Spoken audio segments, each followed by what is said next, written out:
Good afternoon. Every time I drive here, it gets hot. The weather always gets hot. I think it's only in Milton that it's hot. But I praise and thank the Lord for another privilege to share with you the Word of God. Every time I come here, I always get nervous.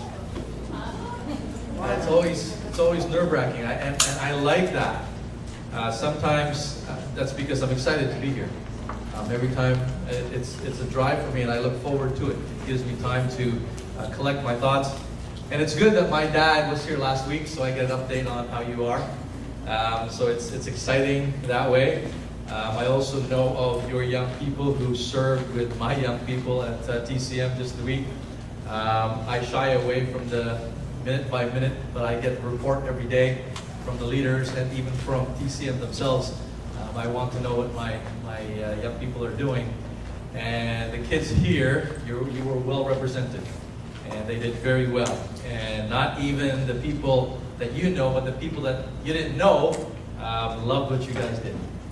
So that is a big compliment to your church. Because when I look at some churches, it's hard for them to send even one. And it's a struggle. And for you to have a couple to go who really had their heart in it. See, you can have your hand in things, you can have your feet in things, you can have your mind in things. But unless you have your heart in it, it won't be, it's not empowering. You know, when I visit people at their workplaces just to pray for their work, I ask their managers, is their heart in it? They said, oh, they're a good worker. I said, is their heart in it? That is the big difference between Christians and those who are not. Whether we like it or not, if we surrender to God, our heart will be in it because it's not for us, it's for God. So thank you very much for the reports that I saw. And I noticed that on your your August theme, it's forgiveness and restoration. And Brother Adele sent that to me. And I will take you now to Isaiah chapter 6. So that's our text for today. Isaiah chapter 6. Now, it's going to be verses 1 to 13. I'm going to read it so that we go through it more speedily. Can we stand up, please, as we read the Word of God? Isaiah chapter 6. And you can follow me, please, silently with your eyes. And I read. In the year that King Uzziah died, I saw also the Lord sitting upon the throne, high and lifted up, and his train filled the temple. Above it stood the seraphims. Each one had 6 wings. With twain he covered his face, and with twain he covered his feet, and with twain he did fly. And one cried unto another, and said, Holy, holy, holy is the Lord of hosts. The whole earth is full of his glory. And the posts of the door moved at the voice of him that cried, and the house was filled with smoke. Then said I, Woe is me, for I am undone, because I am a man of unclean lips, and I dwell in the midst of a people of unclean lips. For mine eyes have seen the King, the Lord of hosts. Then flew one of the seraphims unto me, having live coal in his hand, which he had taken with tongs from off the altar.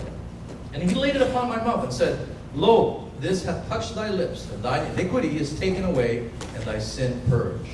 Also I heard the voice of the Lord, saying, Whom shall I send, and whom will go for us? Then said I, Here I am, send me. And he said, Go and tell the people, Hear ye indeed, but understand not, and see ye indeed, but perceive not. Make the heart of this people fat, and make their ears heavy, and shut their eyes, lest they see with their eyes, and hear with their ears, and understand with their heart, and convert, and be healed.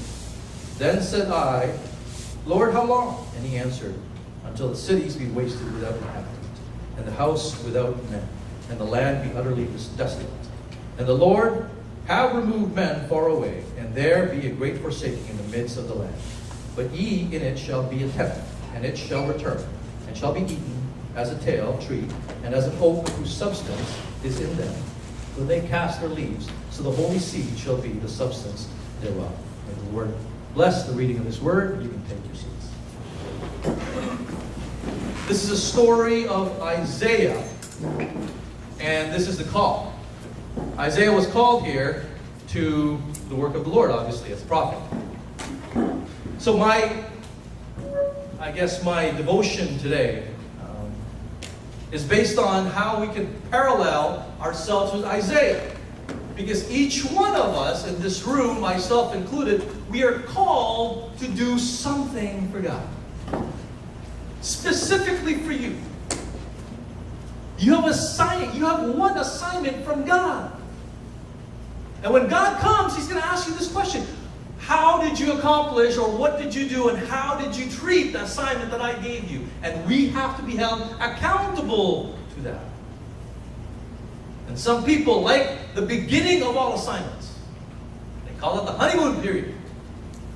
But the faithfulness and the steadfastness, the willing to sacrifice and commit, that's the issue. We even see that in Christian churches. Everybody likes to start churches, groups. It's very rare that we have longevity. When I tell people that my father was a pastor in the same church for 35 years, that's rare now. Back in the day, yeah, minimum 15, 20 years. Now, 2 years you move. 2 years you move. They even make it sound nice. There's a vertical move. There's a lateral move. There's a move of convenience. There's a move of a call. Whatever the move is, we tend to move quickly. Where do we get that from? The world. You don't like something, you move. You don't like your assignment, you move. It leaves God almost a zero window. Part of my job is going to the hospitals and parents asking me, should we pull the plug? Life support. I hate having that time, putting myself in that. And I said, we will give as much time for God to what? Pull off of it. We tend to always move. What did Isaiah do? Every person, you have an assignment. And God's not going to ask you, how did you do at the beginning of the assignment? God's going to ask you, how did you accomplish? Finish. Remember the Apostle Paul, 2 Timothy? I have fought a good fight. I have finished my course. Every person in this room was masterfully designed by God to do something specific for Him. What have we been doing with the assignment that God gave us? Now, we'll see it here. Why are we having problems looking for the assignment? Why are we having problems being restored or being forgiven? What happened in our relationship with God? Isaiah, in his life here, in chapter 6, it's a beautiful story of Isaiah meeting God. And I want you to now go through the process of understanding how Isaiah met God. Maybe you can find yourself in the same situation. Naturally, if you look at chapter 6, there are 3 sections here. It's naturally put together. Verses 1 to 4 is one section. Verses 5 to 7 is another section. And verses 8 to 13 is another section. You'll see it here. Verses 1 to 4, Isaiah what? Isaiah saw. Isaiah saw. And we'll break down exactly what Isaiah saw. Because you, brothers and sisters, you have to see.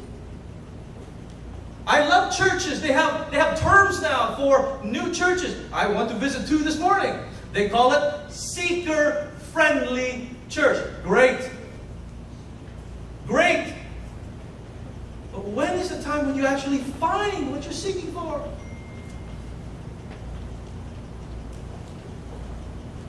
You're seeking and you're seeking. When will you see? And Isaiah saw in the first part here. And then you move to verse 5 to 7.